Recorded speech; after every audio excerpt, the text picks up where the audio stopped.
bonjour. Je m'inscris donc dans la session éducation-information, mais j'ai voulu déplacer un petit peu le sujet en parlant de certitude et d'inquiétude. Alors pourquoi parler d'inquiétude ? Pas forcément pour se demander quand sera la prochaine faillite ou s'il y aura bien un prochain bull run. Je commence par ce tableau qui est assez connu mais qui m'a paru essentiel ce matin, Escapando de la Critica.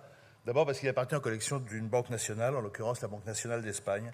Donc même si on ne l'a pas vu, je crois, dans la Casa de Papel, on voit un personnage qui sort de son cadre avec crainte.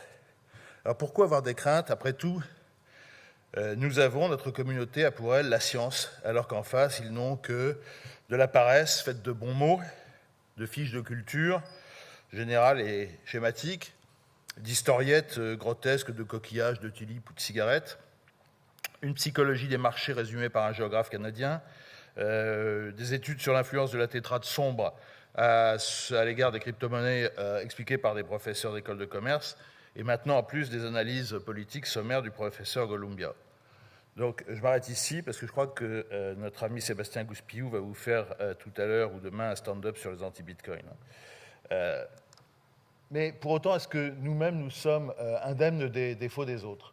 À force, je commence à manier la métaphore religieuse, à force de s'imaginer en Saint-Michel terrassant la bête, on finit par ressembler à des lutteurs de foire. Et le problème des lutteurs de foire, c'est qu'ils sont difficiles à distinguer, plus difficiles à distinguer sur le tableau de droite que sur le tableau de gauche. Est-ce que nous n'avons pas, comme en face, même et harcèlement ? Est-ce que nous ne donnons pas, comme l'a dit notre amie Claire Balva, le spectacle d'un secteur d'ahurie ? Est-ce que nous n'avons pas parfois des pensées binaires qui figent les certitudes, instaurant une pensée linéaire de type action-réaction ? Quant au sophisme, les biais et le grégarisme, est-ce que le nôtre n'est pas parfois à l'égal de celui d'en face ?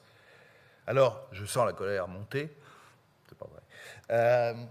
On va me dire, on m'a déjà dit plusieurs fois, « Ok, boomer ». Ça fait partie des choses, je crois, à éviter parce que ça manifeste une illusion pré-copernicienne classique qui est, sinon de croire qu'on est au centre de l'univers, du moins de penser qu'on est au centre de l'histoire.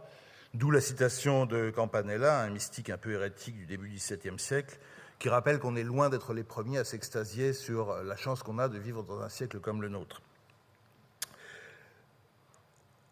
Alors, on est le 24 août. Benoît Huguet m'a laissé entendre qu'à Surfing, on s'engueulait moins qu'ailleurs. Mais le 24 août, c'est la Saint-Barthélemy. Et donc, je vais aussi commencer par un massacre. J'annonce donc le plan.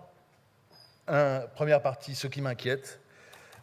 Ensuite, on dira ce qu'il en est des possibilités de changer de perspective pour soi et pour faire changer les autres perspectives. Et enfin, ce qui devrait nous intéresser pour conforter nos pensées plus que nos certitudes. Alors, dans ce qui m'inquiète, je dis, il y a nos certitudes, mais surtout la façon dont nous les exprimons. Vous avez peut-être vu passer sur bitcoin.fr la traduction que Jean-Luc a proposée du fil de Nick Carter sur la monoculture idéologique. Ce qui est drôle, c'est que j'étais en train d'en faire un pour la voix du Bitcoin quand il m'a devancé. Je pense que c'est un texte qui est intéressant parce que je souscris à ce que disait Jean-Luc en introduction, c'est-à-dire qu'on peut le critiquer quitte à s'y reconnaître aussi. Il n'y a pas de camp du bien, du camp du mal. Dans ce que Nick Carter dénonce, et que je vais résumer, je dois dire que je peux me reconnaître moi-même à certains égards. Premièrement, le culte séculier, vous savez, Dieu merci pour Bitcoin, l'immaculée conception de Bitcoin, les dîmes diverses, alors je ne dis pas ça pour critiquer Stackinsat, les exégèses de Saint Safeddin, les pèlerinages au Salvador ou à Biarritz, tout ça peut avoir parfois un côté qu'on doit assumer sans le pousser au ridicule. Des systèmes de croyances et de modes de vie qui à mon avis, gagneraient à être plus discrètement présentés. Pour mémoire, la viande, le masculinisme, l'hétéronormativité et, pire que tout, le trollage intensif, les have fun staying poor, etc. Ça ne me paraît pas être ce que nous offrons de meilleur. Une sorte de croyance naïve qu'on trouve dans, par exemple, le modèle stock-to-flow, les aspects de jeûne dans le hodl ou le stack. Une sorte de rancune contre le monde fiat et les banquiers centraux qui peut s'expliquer, mais qu'il faut probablement exercer avec modération. Je cite Nick Carter, qu'il s'agisse de cycles financiers, de la dette, de la guerre ou de choses encore plus farfelues comme la culture, l'art, la nourriture ou la fertilité, tout est de la faute des dépenses publiques, de l'inflation et des effets pervers des monnaies fiduciaires sur la société. Je pense que cette dimension apocalyptique que David Gérard résumait en disant qu'on attend la reconstruction de la société autour d'une base monétaire plus honnête après une période de destruction complète et d'anarchie, ne rend pas forcément notre communauté plus lisible, plus compréhensible et plus acceptable vu de l'extérieur. Rapidement aussi, je poursuis mon jeu de massacre, d'inutiles controverses dans lequel beaucoup de gens, y compris moi, certainement, perdent leur temps. Par exemple, la valeur de l'or est-elle une convention ? Je crois qu'on peut en parler toute la journée. Des simplismes. On ne peut pas répondre éternellement Bitcoin fix it ou stock to flow ou le Lightning va scaler Bitcoin, just like that, sans expliquer, sans approfondir. C'est pas fait pour clouer le bec de l'adversaire. Un solutionnisme parfois expéditif. Le multisig ou la divisibilité du Bitcoin presque à l'infini ne sont pas la réponse à toutes les questions. Et d'une manière générale, la croyance que Bitcoin, devenu monnaie unique, laisserait l'air pur, fait songer au vieux gag selon lequel les villes devraient être rebâties à la campagne car l'air y est nettement plus pur. Il est clair qu'un monde reconstruit sur Bitcoin ne serait pas radicalement changé dans toutes ses externalités négatives. Aussi grave, je crois, les sujets mal étudiés, et je vais y revenir, l'histoire, et spécifiquement l'histoire de la, entre guillemets, monnaie, avec ses historiettes fausses ou grotesques, mais aussi avec ses poncifs assaisonnés de « et ça a duré jusqu'en »,« on ne vous l'a pas dit mais », etc. L'économie, qui est souvent ramenée à une seule école, est fortement idéologisée. Je pense aussi qu'une grave méconnaissance en matière politique et juridique. Je vois invoquer le droit de propriété de façon totalement déconnectée de ce qu'en disent les juristes. L'histoire qui prouve que n'existe pas. L'histoire est au contraire une école d'incertitude, mais aussi d'approfondissement et d'enquête. Dernier mot, puisque ça nous est régulièrement jeté à la face, le complotisme. Popper, dans La société ouverte et ses ennemis, dit que la thèse du complot, selon laquelle il suffirait pour expliquer un phénomène social de découvrir ceux qui ont intérêt à ce qu'il se produise, est sous sa forme moderne la sécularisation des superstitions religieuses. Voilà, tout ceci étant dit, et qui n'est pas forcément agréable ni à dire ni à entendre, deuxième aspect que je voudrais aborder, pouvons-nous changer de perspective et pouvons-nous faire changer l'opinion des autres ? Alors ceux qui ont un peu de culture religieuse ou iconographique ont sans doute reconnu ce jeune homme dans le jardin de Milan, c'est la conversion de saint Augustin, qui se fait par une petite voix mystérieuse qui lui dit « prends et lis ». C'est une forme de conversion. La première des choses qu'on doit comprendre, c'est que la conversion, ça n'est pas facile pour tout le monde. Ici, vous avez un Caravage qui représente celle autrement plus violente de saint Paul. C'est souvent une question qu'on se pose. Comment avons-nous découvert Bitcoin ? C'est même une bonne intro de toutes les vidéos. Généralement, pas par hasard, mais pas facilement, et pas sans, pour certains, pas sans débat. Donc, que ce soit le chemin de Damas dans sa brutalité, ou que ce soit un cheminement intime, c'est une chose que nous avons vécue et qui reste à vivre par les gens auxquels nous nous adressons. Pour autant, je ne crois pas qu'il faille, après la conversion, qu'elle soit de type augustinienne ou paulinienne, se jeter dans l'arène des débats comme Sainte Blandine, ni comme le lion. En fait, ni Sainte Blandine, ni le lion. Le débat n'est presque toujours qu'un spectacle. Alors, je le dis, il y a BFM dans la salle, je vais me faire mal voir. Mais il ne faut pas descendre dans l'arène, il ne faut pas jouer les influenceurs, d'abord parce que c'est régulé et qu'il y a des lois en la matière, n'est-ce pas ? On va en parler bientôt. Mais ensuite, parce que souvent, ça peut être contre-productif. On n'a jamais vu ni un chemin de Damas, ni une conversion de type Jardin de Milan à l'issue d'un débat. Je ne crois pas. S'il y en a un qui a dit « Ok, ça m'intéresse cette affaire-là » après avoir vu un débat télé, qu'il lève la main, mais non. Sur mon blog, j'avais détourné une campagne qui revient à peu près chaque année pour inciter les gens à se montrer un peu moins bêtes les uns avec les autres et avec les personnes qui ne sont pas comme elles. Et je l'avais détourné avec ce slogan « Contre l'ignorance, à nous de diffuser la connaissance ». Je crois que c'est important dans tous les termes. D'abord, c'est à nous de le faire, les autres ne le feront pas. Et je pense qu'il faut la diffuser sur nos propres médias. Que c'est bien d'aller parler à la presse mainstream, c'est bien d'organiser des débats à la condition qu'il n'y ait pas un bitcoiner contre deux journalistes échos, deux banquiers centraux et un député hostile au système crypto, mais c'est mieux quand on a la maîtrise de notre médium et de notre message. La dernière des choses, c'est qu'il faut admettre une bonne fois pour toutes qu'on peut changer d'avis et qu'on peut changer d'avis dans les deux sens. Alors, je ne m'appesantirai pas. Mon opinion personnelle sur le rétropédalage de M. Taleb, c'est qu'il a peut-être fait preuve de la superficialité arrogante des gens qui ont déjà réussi et qui vendent trop bien leurs livres, et qui, par conséquent, signent la préface des livres des autres sans les avoir lus. Je pense que le changement de mentalité vis-à-vis de la crypto de Jean-Paul Delahaye, qui était et qui reste mon ami, est plus sincère et qu'il faut pouvoir en parler avec lui en lui disant tranquillement qu'on n'est pas d'accord, mais bière ou verre de vin en blanc en main. Il ne faut pas céder à la tentation de l'insulte. Et puis, il faut se souvenir que les passages existent dans l'autre sens. Le passage de M. Rossello, c'était sur Thinkerview, je crois, était assez émouvant. Alors, pour changer de perspective, ces précautions prises, j'ai une recette qui peut paraître élitiste, qui est de fréquenter l'académie. Alors, pour ceux qui n'ont pas de connaissances fines de la philosophie antique, l'académie, c'est l'école que tenait le vieux Platon, le philosophe qui, sur la fresque, montre le ciel. Et le lycée, c'est celle que tenait son jeune disciple et futur contradicteur, Aristote.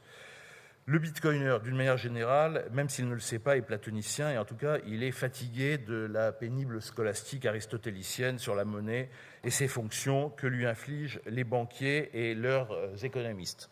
Alors, quant au gneugneux, je crois que Faune est dans la salle, mais d'ici, je ne vois rien, je citerai non pas un nanar comme nous, mais Sir John Hicks, prix Nobel, entre guillemets, d'économie de 1972, qui, dans La Monnaie et Marché, en 1991, avait démoli avec une grande clarté la théorie des trois fonctions monétaires et mis en avant celle d'instruments de paiement. J'y reviendrai tout à l'heure, mais vu de Bitcoin, c'est une différence essentielle.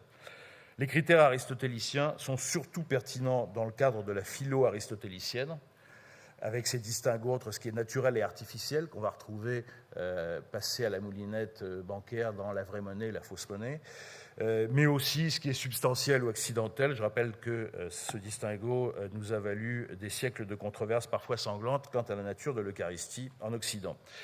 Les critères aristotéliciens de l'économie, qui ne veut pas du tout dire avoir son compte en banque, mais pouvoir tout faire à la maison, comme ses conceptions sur les relations entre les cités, sont de son temps, et son temps c'est le IVe siècle, pas le VIe.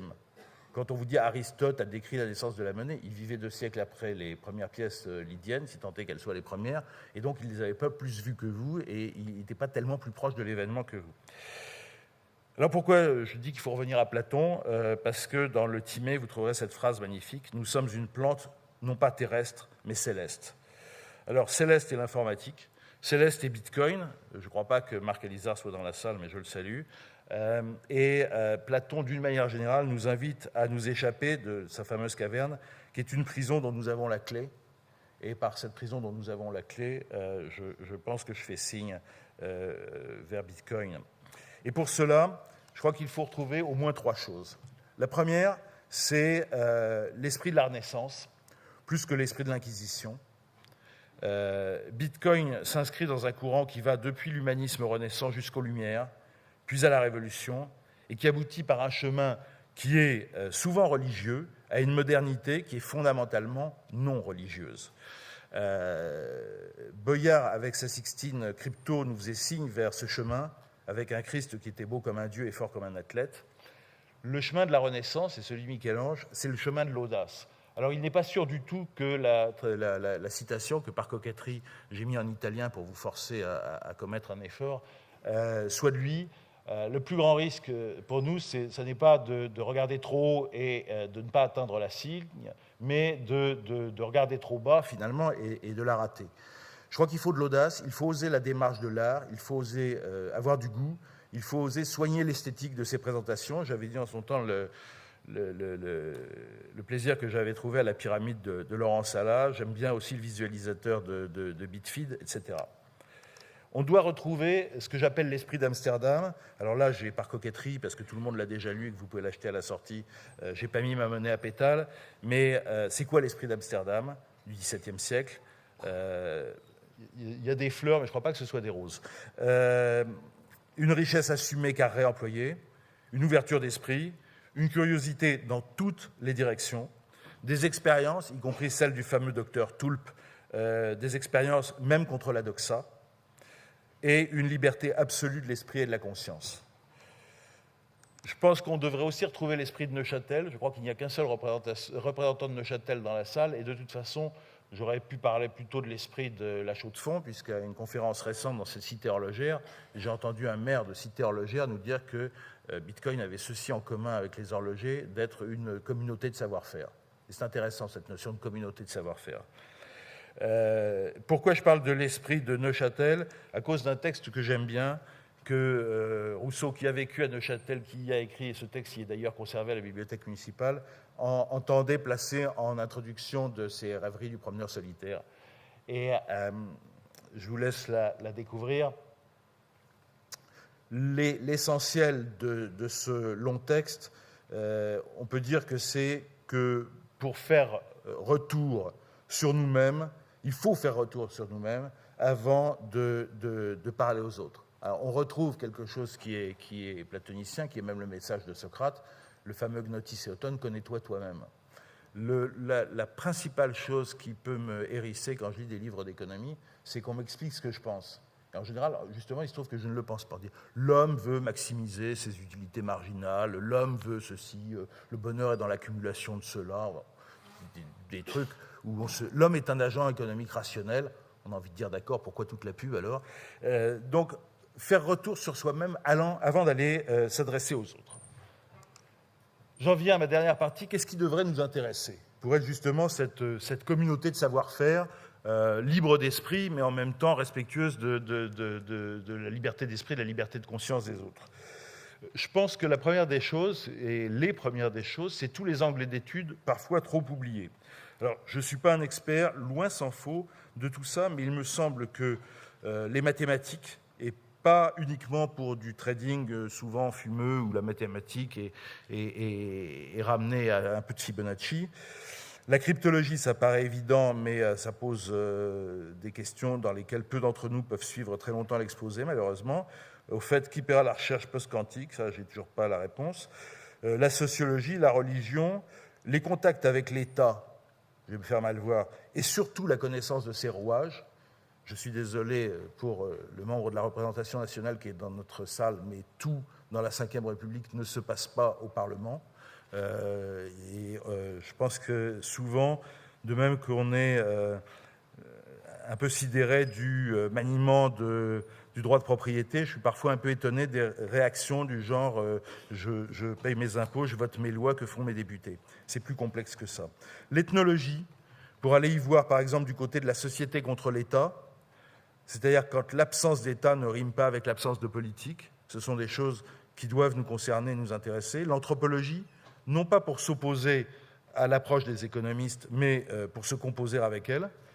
Les théories de Mauss, le don, le contre-don, souvent invoquées, dont il faut connaître les limites, parce qu'elles ne sont valables que chez les peuples primitifs que nous ne sommes pas, et que la religion n'explique pas tout, contrairement à ce qu'il laissait entendre. L'existence de sociétés de crédit plus que de troc, l'existence de sociétés où l'économie est fondée sur la forme d'échange entre amis entre guillemets. Je pense que la linguistique, le livre de Clarisse Ehrenschmidt, Langue, Nombre, Code, est quelque chose qui devrait être sur l'étape de nuit. Elle nous apprend que des écritures différentes instaurent un rapport différent entre les choses du monde et celles du langage, que l'articulation entre le calcul savant, les recherches scientifiques, la mathématisation, la mécanisation, s'est faite par le biais des monnaies, de l'écriture des nombres et de la valeur des signes qu'elles portent. Et elle trace une distinction qui m'amuse quant au langage informatique entre deux types d'auteurs, ceux qui se laissent séduire par le simulacre, qui succombent à la belle apparence rapidement obtenue, tout est si vite et si beau. Alors, je ne veux pas dénoncer un protocole, mais chacun le fera en son âme et conscience. Et puis ceux qui sont happés par la simulation, qui succombent à l'emprise de la retouche infinie. Là aussi, je peux penser à d'autres protocoles. Si l'usage d'un ordinateur est à la portée de tous, dit-elle, par la porte du simulacre et de la simulation, l'informatique divise les utilisateurs selon leur culture. Plus que tout, disons que moi, l'une des choses qui me paraît fondamentale, c'est la numismatique. J'ai confessé plusieurs fois que c'était certainement le goût que j'avais de la numismatique qui m'avait amené à Bitcoin, ou qui en tout cas avait pavé mon chemin personnel vers Bitcoin. Alors ici, ce tableau, il est encore moins connu que le précédent. C'est Jean Varin, un graveur très connu de l'époque, expliquant la numismatique et présentant les médailles accumulées par le cardinal de Mazarin au jeune Louis XIV. Et celui-ci n'est pas à la Banque d'Espagne, il est à la Monnaie de Paris. J'essaye de sourcer mes documents. Il faut lire les numismates, il faut lire les spécialistes, par exemple Georges Le Rider, dans Naissance de la monnaie en 2001, déjà un peu ancien et pour certains aspects dépassé, mais qui dit des choses assez intéressantes. Par exemple, la première des choses, les pièces ont-elles circulé ? Quand vous lisez une théorie économique, c'est le genre de question qu'on ne se pose pas. Les pièces ont-elles circulé ? Quand vous voyez des pièces qui sont trop grosses, et qu'en plus, vous les retrouvez rue de Richelieu, rue de Vivienne à l'état neuf, alors qu'elles sont censées avoir des siècles, il ne faut pas être grand clair pour savoir qu'elles n'ont pas circulé. Que la numismatique indique ainsi une histoire du hodl qui peut nous intéresser. La numismatique démonte des idées reçues. Par exemple, le troc, qu'on trouve chez Aristote un peu, et chez Adam Smith de façon plus coupable, parce qu'il estimait que nos ancêtres étaient forcément comme les primitifs qu'on découvrait à l'époque sans bien chercher à les comprendre. La numismatique montre aussi que les monnaies d'électrum de l'Antiquité ont un taux étonnamment faible, ce qui, on va le voir, amène à des réflexions qu'on va trouver dans un ouvrage comme celui d'Alain Testard, Aux origines de la monnaie, qui est passionnant, même si c'est plutôt un recueil d'articles un peu disparates, mais il y a beaucoup de choses intéressantes dedans. Les leçons des historiens sur les origines de la monnaie sont généralement des leçons qui dérangent. Les historiens, comme Edward Will, font intervenir l'État dans la naissance de numismat, ce qui est à peu près le contraire de toutes les conférences sur la naissance de la monnaie que vous pourrez entendre. Les historiens le font aussi intervenir sur sa manipulation et non pas sur sa garantie. On dit qu'il y avait de la monnaie, l'État s'en est emparé sous prétexte de garantie. En fait, non, l'État a créé la monnaie et il l'a truquée dès le départ. Et c'est bien pour ça que l'électrum a un taux étonnamment bas dans les pièces de monnaie antiques par rapport à l'électrum natif que l'on trouvait à l'époque. Les historiens ont le plus grand mal, à l'envers des économistes, à définir la monnaie, qu'elle soit primitive, symbolique ou quelle qu'elle soit, par ses seules fonctions. Et en général, préfèrent la définir par ses qualités, ce qui devrait intéresser les bitcoiners. Autre chose qui devrait intéresser les bitcoiners, les historiens distinguent généralement le paiement de l'échange. Les monnaies primitives, les monnaies de mariage, les monnaies de sang, les monnaies militaires qu'on donne aux soldats, les monnaies de service, sont bien des monnaies, ce sont des monnaies de paiement. Et généralement, les historiens trouvent que les économistes, en particulier les libéraux, accordent au trade une importance sans doute excessive. Il rappelle que si n'importe quoi ne peut pas être une monnaie, il n'y a que fort rarement une monnaie unique et que élection et distinction font la monnaie. Le livre se couvre de ce petit papyrus qui serait trop long d'expliquer. Les analyses de Bernadette Menu, que j'ai connue il y a fort longtemps au cabinet d'égyptologie, les analyses qu'elle fait des unités de compte égyptiennes, car oui, les Égyptiens n'ont pas de monnaie, mais ils ont des unités de compte. Ces unités de compte de l'Ancien au Nouvel Empire, soit des siècles et des siècles avant la Lydie et Aristote, entre l'Ancien Empire et Aristote, on est plutôt au niveau du millénaire, et plus, montrent que leur sophistication, ces unités de compte jouant sur 3 métaux, or, argent, cuivre, l'évolution de ces unités de compte, leur connexion aussi aux autres empires de l'époque, était quelque chose d'extrêmement poussé et remarquable. De façon amusante, on notera que le mot qui désigne le métal blanc, l'argent, hedge, est aussi, chez les Égyptiens de l'Antiquité, comme aujourd'hui dans beaucoup de langues, dont le français, l'anglais, le chinois, etc., le mot qui désigne le fric. Les analyses de Bernadette Menu montrent la sophistication et la souplesse d'une économie où toutes les formes de droits immatériels, rente, usufruit, prébende, créance, se négocient sans coinage, et où les pratiques monétaires se font aussi sans coinage. Autrement dit, le roi n'a pas eu besoin de battre ni de truquer la monnaie. Je change de registre. Les historiens qui présentent la différence chinoise, c'est-à-dire des monnaies coulées mais non frappées, sans effigie et essentiellement fiduciaires, puisqu'elles ne font pas référence à la valeur intrinsèque dès l'origine, d'où l'apparition d'ailleurs précoce du papier en Chine, même si on exagère généralement l'importance et l'antiquité et le succès des expériences de monnaie papier en Chine au Moyen-Âge, montre qu'en fait il n'y a pas de loi universelle à la surface de la Terre, et que ceci d'autant moins que les révolutions technologiques ont sur la monnaie une importance déterminante. C'était le cas à l'époque de Jean Varin avec la découverte de la frappe au balancier, qui a substantiellement changé la monnaie en Allemagne puis en France. Mais c'est encore plus le cas avec le transport et le transport de l'information, la poste, le câble. Il faut toujours se souvenir que Western Union est un spin-off de la société qui a commercialisé le langage de Morse, doivent être finement étudiés. Il faut être curieux, il faut rester à l'affût. Que se passe-t-il sur le réseau Bitcoin en ce moment ? L'écosystème Bitcoin est lui aussi, contrairement à ce que certains disent, une fourmilière d'innovations que je ne vais évidemment pas expliquer. Et donc, il faut s'informer. Donc, je cite, il est dans la salle, ce que fait Théo Pantamis sur Spacecake. Je cite, ils sont également dans la salle, le travail de vulgarisation souvent remarquable qui est fait sur Grand Angle Crypto et sur d'autres. Les pistes d'études, là non plus, je ne suis guère compétent, vous, je ne sais pas, mais ce qui se passe actuellement en matière de mathématiques autour de la proposition d'autres langages, ce qui se passe en matière d'amélioration des processus d'anonymisation, de discrete log contract, donc de paiement conditionné à un oracle plus discret qu'à un smart contract, les preuves formelles au niveau des transactions, la validation côté client, l'indexation, le saut cryptographique à usage unique, les nouveaux projets de Layer 2 ou sur des Layer 2, les sidechains avancés comme Plasma, les roll-ups divers, etc., le marché P2P de canaux sur le Lightning, tout ce qui peut rendre Bitcoin plus friendly ou plus compréhensible ou, plus invisible pour le client ou pour le commerçant, mais aussi, et même quand on l'aura enrichi de tout ce qu'on est en train d'inventer, plus léger et plus facile à traiter par les nœuds. Tout cela est passionnant. Des innovations sont également en cours en matière de garde collaborative, d'amélioration des systèmes de garde et d'assurance. Ce sont des choses qui doivent nous intéresser tous. Par ailleurs, il faut aussi regarder ce qui se passe ailleurs, justement. Il y a un texte que j'ai présenté sur mon blog d'Alexandar Svetski, fondateur du Bitcoin Times, sur les 3 générations. Ça a attiré mon regard d'historien et je trouve que c'est un texte qui mérite d'être lu. Il note que les bitcoiners ont une tendance à surestimer la vitesse avec laquelle Bitcoin va envahir le monde et devenir une monnaie largement acceptée, essentiellement, pas seulement par enthousiasme, mais parce qu'ils le considèrent comme une technique. D'où ces superpositions de courbes d'adoption présumées du Bitcoin par rapport à la courbe de l'adoption du moulin à légumes ou du téléphone.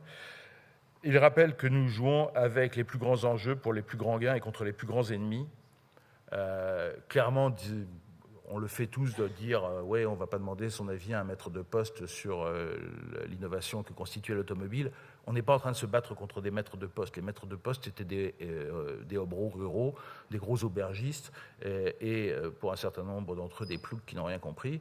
Là, on se bat contre à la fois l'establishment et contre les cultures dans lesquelles nous avons été élevés et dont on ne peut pas nous-mêmes nous abstraire. Donc il y a un combat interne et externe qui sera quand même plus dur qu'une simple évolution des infrastructures du fait de la modernité.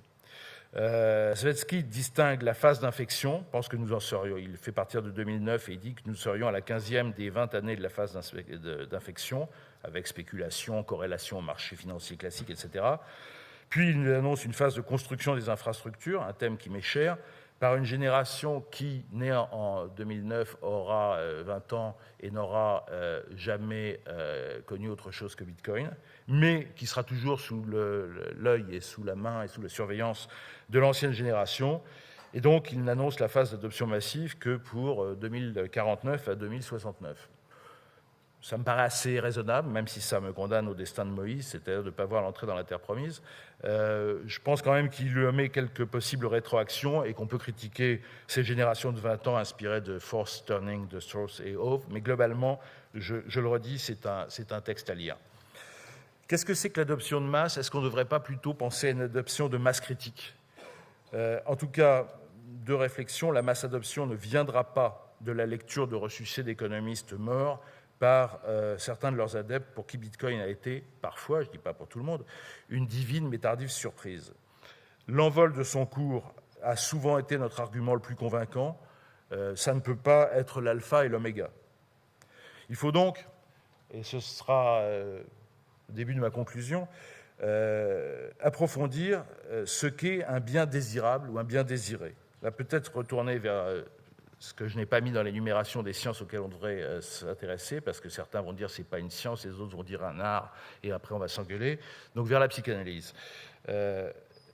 L'argent n'est pas vu dans la rue au prisme de ses fonctions, ni même de ses qualités, mais simplement comme un bien désirable, comme une richesse, voire comme la richesse. Pas seulement la mesure de la richesse, comme la richesse. Et pour résumer les choses, ce n'est pas parce qu'on en faisait de la monnaie qu'on a fait des bijoux en or. L'or était un bien désirable, on en a fait des bijoux, et bien plus tard, on en a fait de la monnaie.